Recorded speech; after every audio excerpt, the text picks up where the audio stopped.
ilalabas ko muna.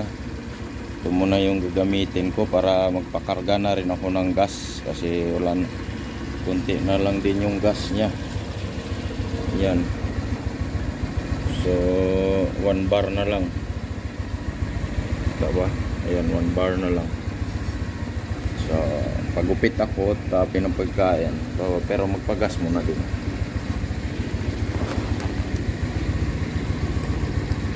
So, buti mainit na ngayon. Haring araw nagpakita na. Tinanggal ko yung sapin ng motor. May ano to eh, may tumaipa itong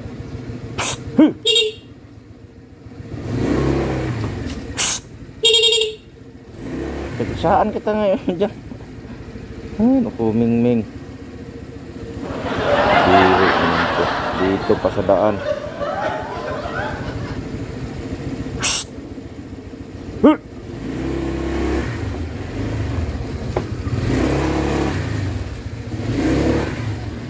Mama din pakiramdam ng pusa kasi ano, ulan,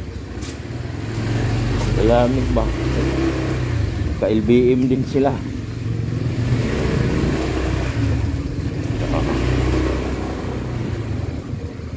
Pagas muna ako, pagas, tapos pagbalik gupit.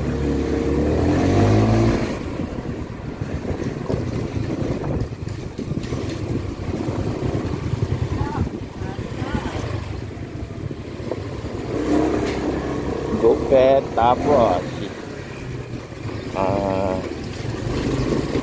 uwi.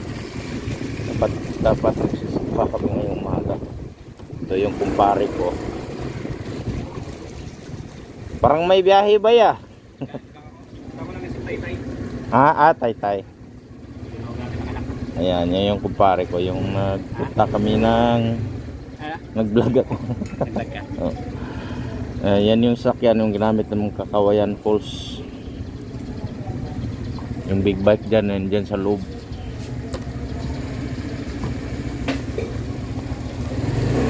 Kinis pa rin bay. Lagang. Oh. Pinarepent mo ba yan? Oh. Ano ba yung kulay? Gibay.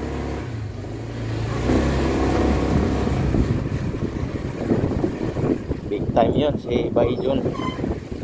Ang kaidol.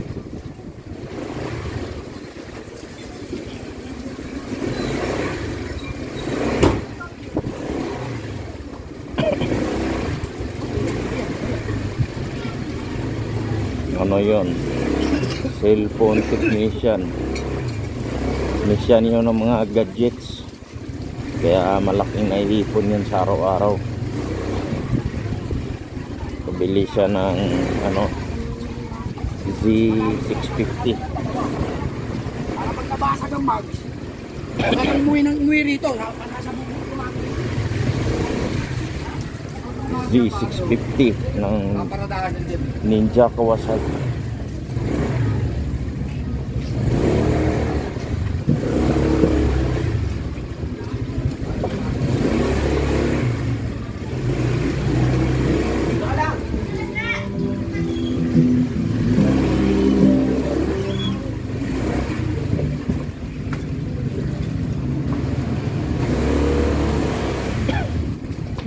Bait yun siya, no? Bait yun.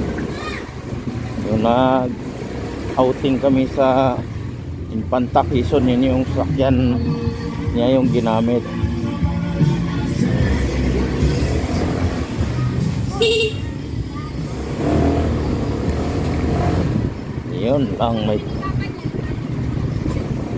Yun lang may tugtog doon mga idol. So automatic cut ko na yun yung doon sa paliko.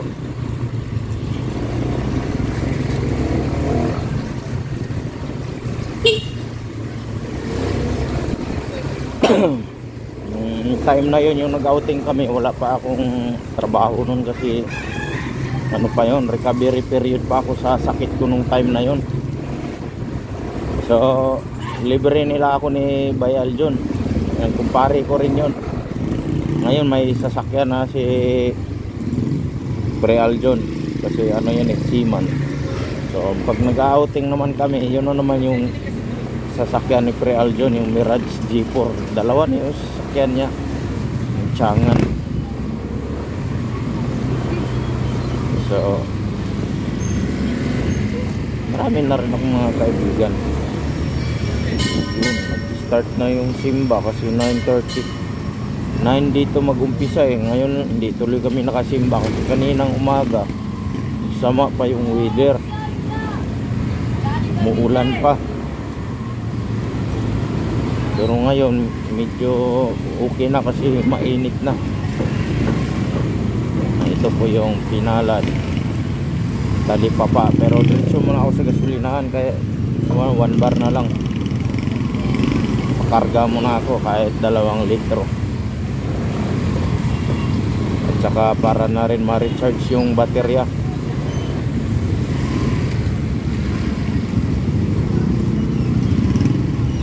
Ayan o, bagay ano naman, full charge. Wala namang indication na mahina.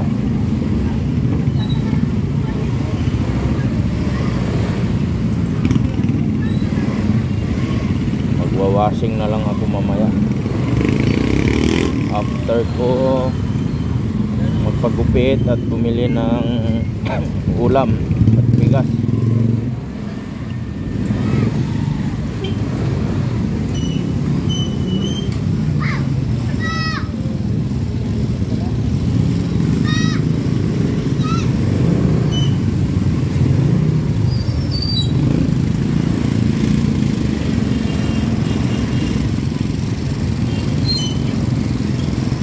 Tagal na rin ako hindi naka-upload, mga ilang weeks na ba. Last kong upload is yung naghatid pa ako ng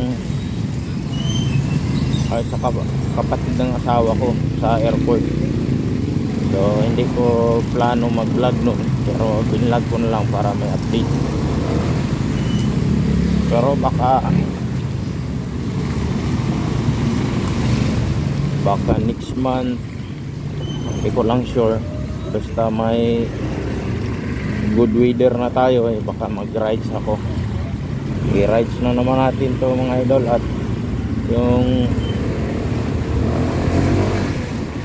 yung mga na-encounter ko na mga problema at yung mga magandang experience dito mga idol, sasabihin ko dito mga idol sa next vlog ko mga idol. Kung kumusta na si Lance 150 sa paggamit ko within 9 months. 9 months na ba? July, August, September, 9 months na nga pala ito mga idol. 9 months. Pero sa 9 months talaga mga idol, wala pa akong na-encounter dito na major problem.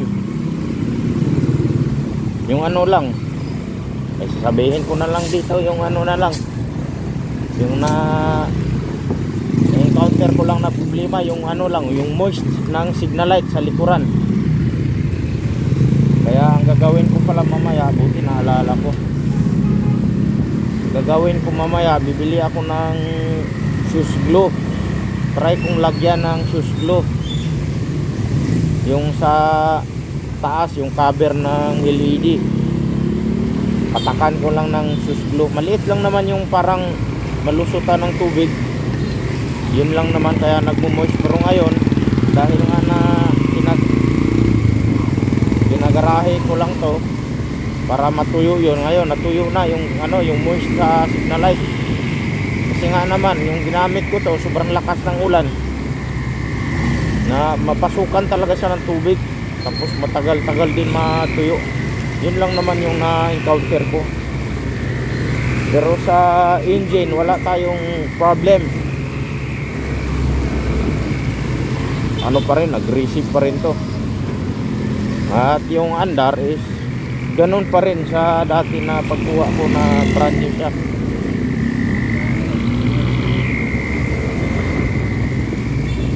sa speaks, sa pinapanood ko sa ibang mga vlogger, mga idol, laging talo to siya. Kung sa pabilisan, talo din siya. Pero sa personal kong experience, bumiyahe kami mula dito sa Taguig going to Northern Samar. Doon na bandang Sorsogon, mga idol, mabilis yung takbo ko, inubertikan ako ng PCX. Nung hinabol ko talaga, hataw ng hataw, kasi siyempre naman long ride, mamadali, naghabulan kami, nahabol ko talaga yung PCX. Tapos pagdating sa unahan, yung nakasunod pala sa akin, samurai pala yun. Ayun, naghabulan kami, na-vertikan ko man din hanggang hindi na siya nakahabol. Buntot, nandoon na lang sa likuran, medyo distansya talaga siya. So hindi talaga to, mahina itong nilalang itong motor na to.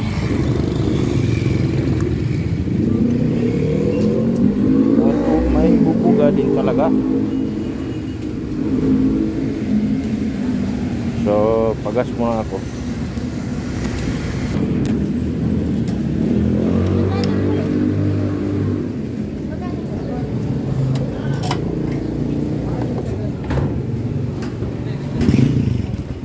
Dead. Kabuk na rin dito. So, dito ko sana ilagay yung lagayan, kaya lang dapat siguro malapat. Hindi na lang, ito na lang.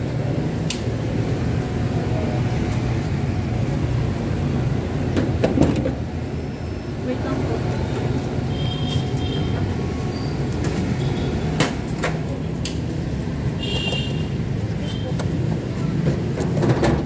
Thank you. Hindi din. Opo, 120. So dito pala yung sinasabi ko na moist. Ito, meron pa nga din pala, hindi pa rin na wala yung moist niya sa loob. Pero bibili na lang ako ng shoes glue para dito patakan ko tong linya dito. Dito tagal matuyo eh. Pero at least ngayon medyo nawala na yung tubig. Siguro pagtanggalin ko yan bago lagyan ng glue.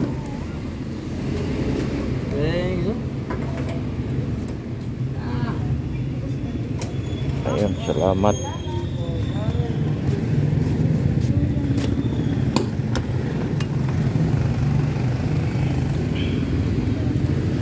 Balik na tayo, mga idol. Ayun, dagdagan na ng 2 bars. Layo na rin yan. Kasi matipid naman din to, mga idol. Tipid naman sa fuel consumption. Sa 150cc ano na siya. Para sa akin matipid na yung mga 38 to 41 kilometers per liter. May karga ako noon asawa ko backride, tapos balik yung pamangkin. Pero may mga karga din kami, so mabigat-bigat na rin.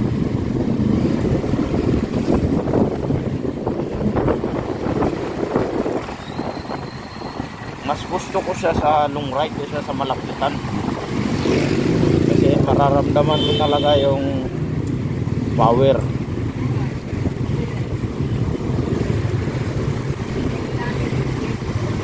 Ang ano lang nito yung shock.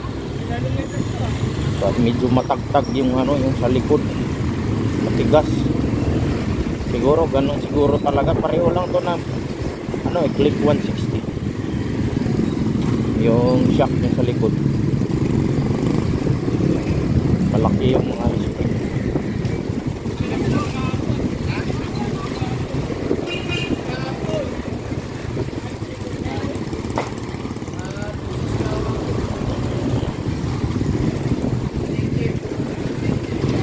PCX.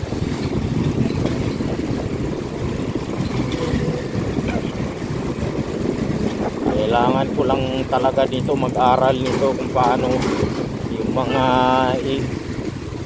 maintenance, kung paano magbaklas pa yung mga DIY.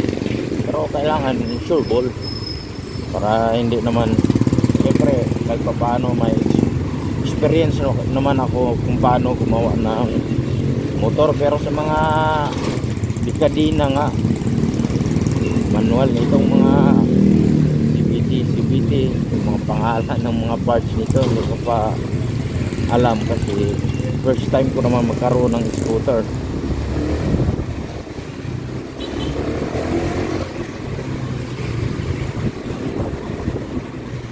Sarap talaga sa pagkain ng gano'n, no? Nagbalak sana akong bumili ng muffler, mga idol. Kaya lang dito sa NCR nag-umpisa ng magpatupad ng batas yung Manila, si Mayor Isko Moreno.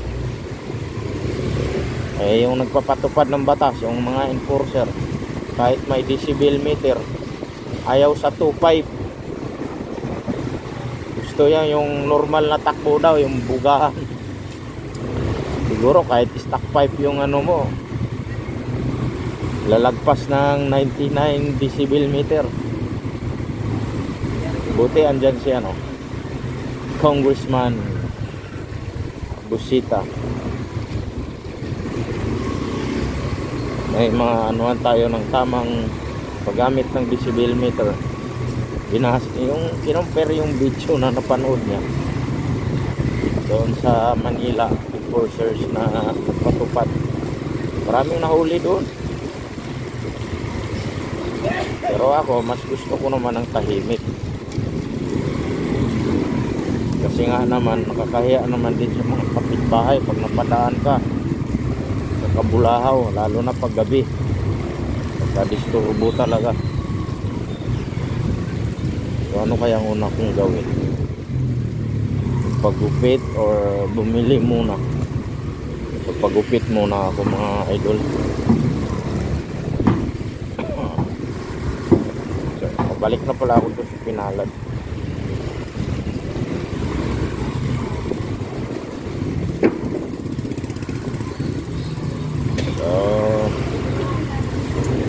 Haba talaga to. Sariwang isda.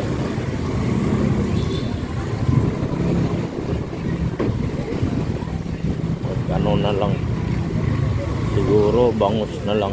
Kaya lang puro na lang kami sinigang. Magmanok na lang din siguro kami.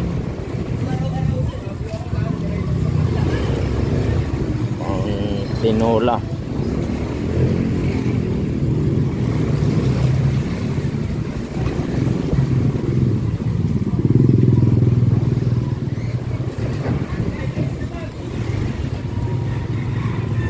Hindi ko pa pala to pwede siyang lagyan ng fuse glue yung signal light kasi hindi pa pala siya totally na natuyo. Tsaka hindi ko alam kung paano tanggalin yung signal light dyan sa likod.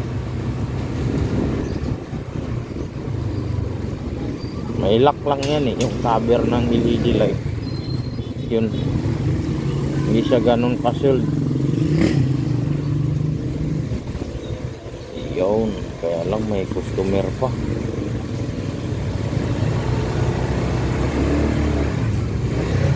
Suki ko dito, may isa pang waiting.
maliliit. Bibili na lang ng bigas at ulam. Good. So, kanina mga idol, hindi ko na kinuhanan yung pagpunta ko doon sa pamimili ko ng ulam. Hindi pamimili. Kunti lang pala binili. So, umuwi na agad ako kasi umaambon. So, maraming salamat at happy Sunday sa ating lahat. Kasi ngayon ay Sunday, July 20. Laban pala ni Pacquiao ngayon. So, manonood kami kasi may live. So, bye-bye. Bye-bye.